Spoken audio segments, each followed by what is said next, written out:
వేసవి సెలవుల్లో గుంటూరు నగర వాసులకు ఆనందంతో పాటు ఆహ్లాదాన్ని ఇచ్చేలా కాశ్మీర్ జలకన్య శ్రీ జీవన్ సాగర్ ఎగ్జిబిషన్ ఉందని వేమూరి ఎమ్మెల్యే నక్కా ఆనంద్ బాబు తెలియజేశారు. గుంటూరు గుంట గ్రౌండ్లో ఏర్పాటు చేసిన కాశ్మీర్ జలకన్య శ్రీ జీవన్ సాగర్ ఎగ్జిబిషన్ను వేమూరి ఎమ్మెల్యే నక్కా ఆనంద్ బాబు ప్రారంభించారు. ఈ సందర్భంగా ఆయన మాట్లాడుతూ ప్రతి సంవత్సరం వేసవి కాలంలో ఇక్కడ ఎగ్జిబిషన్ ఏర్పాటు చేయడం ఆనవాయితీగా వస్తుందన్నారు. ఈసారి ఎగ్జిబిషన్లో కాశ్మీర్ అందాలతో పాటు జనకన్యల విన్యాసం ప్రత్యేక ఆకర్షణీయంగా నిలుస్తాయని పేర్కొన్నారు. ఈ ఎగ్జిబిషన్ 60 రోజుల పాటు కొనసాగనుందని తెలియజేశారు. ఈ అవకాశాన్ని నగర ప్రజలు సద్వినియోగం చేసుకోవాలని కోరారు. ఈ ఎగ్జిబిషన్లో ప్రత్యేక స్టాల్స్ ఏర్పాటు చేయడం జరిగిందన్నారు. ఈ ప్రారంభోత్సవ కార్యక్రమంలో స్థానిక కార్పొరేటర్ పోతురాజు, సమత, ఎగ్జిబిషన్ నిర్వాహకులు మోహన్ రావు, జుబేర్, అచ్చయ్య పాల్గొన్నారు.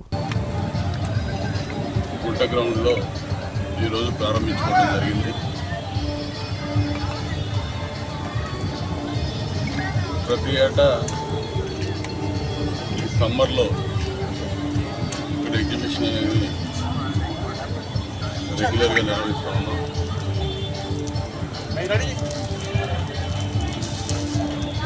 ఈసారి ప్రత్యేకంగా కాశ్మీర్ జలకన్య సంబంధించిన సెట్టింగ్తో ఈ నిర్వాహకులు గడ్డం మోహన్ రావు గారు, అచ్చయ్య గారు వీరందరూ కూడా ప్రత్యేకంగా ఏర్పాట్లు చేశారు. గుంటూరు నగరం రోజు రోజుకి విస్తరిస్తూ ఉంది. లక్షలాది మంది ప్రజలు పెరుగుతూ ఉన్నారు, జనాభా పెరుగుతూ ఉంది. ఎంటర్టైన్మెంట్ ప్రోగ్రామ్స్ వేసవి కాలంలో ఆహ్లాదకరమైనటువంటి వాతావరణం మరి ఇక్కడ మీరు అందించిపోతూ ఉన్నారు. మన గుంటూరులో ఈ వేసవి కాలంలో ఇటువంటి వాతావరణం తక్కువ ఉంటుంది. ఎంటర్టైన్మెంట్ కానీ, ఈ అమ్యూజ్మెంట్స్ ఇవన్నీ కూడా ఇక్కడ ఏర్పాటు చేసి అందరికి కూడా ఆహ్లాదాన్ని, ఆనందాన్ని పంచే కార్యక్రమంగా ఇది ఉపయోగపడుతూ ఉంది. దీన్ని కూడా ఇక్కడ నగరంలో ఉన్నటువంటి ప్రజానీకానికి సౌకర్యవంతంగా,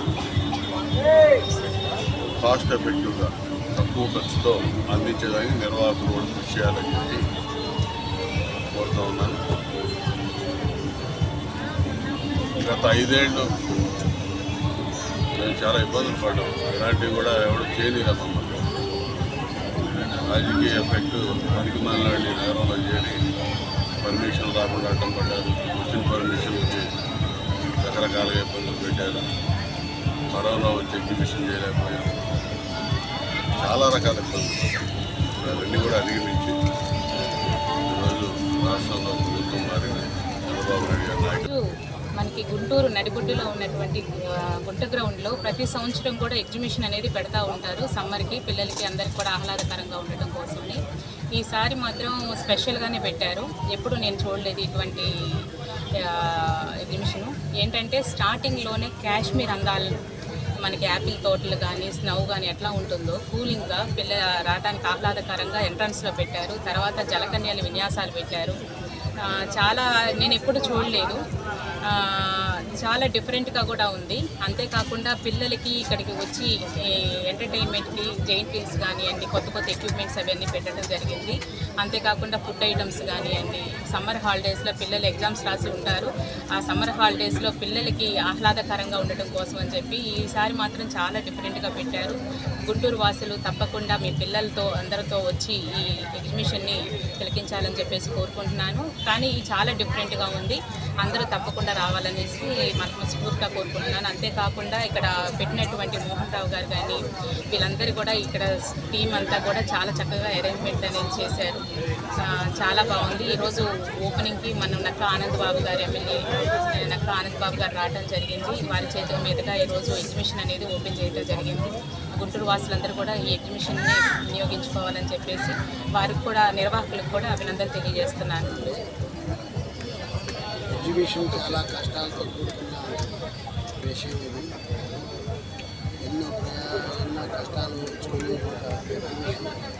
గుంటూరు ప్రజలకి కొత్తదనం చూపించాలనే ఉద్దేశంతో కాశ్మీర్ షిట్టింగ్స్, తర్వాత ఈ ఇండోనేషియా నుంచి జలకన్యలు నీళ్ళల్లో మన విన్యాసాలు చేస్తారు.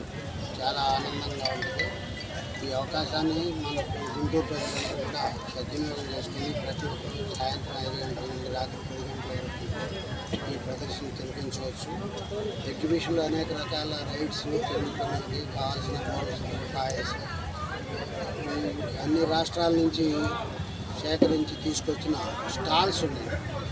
కాశ్మీరు చారీస్ కానీ, బెడ్షీట్స్ కానీ, బాంబే బ్యాంగిల్స్, జ్యువెలరీస్, రకరకాల వెరైటీస్. ఈ సంవత్సరం ఒక 50 వెరైటీ పవిలియన్లు పెట్టి ప్రజలకి అనుకూలంగా బిజినెస్ చేయడానికి, తర్వాత ఆహ్లాదంగా అందించడానికి వాటిని రెడీ చేసి మా ఎగ్జిబిషన్ ప్రారంభిస్తానికి ఆనందరావు గారు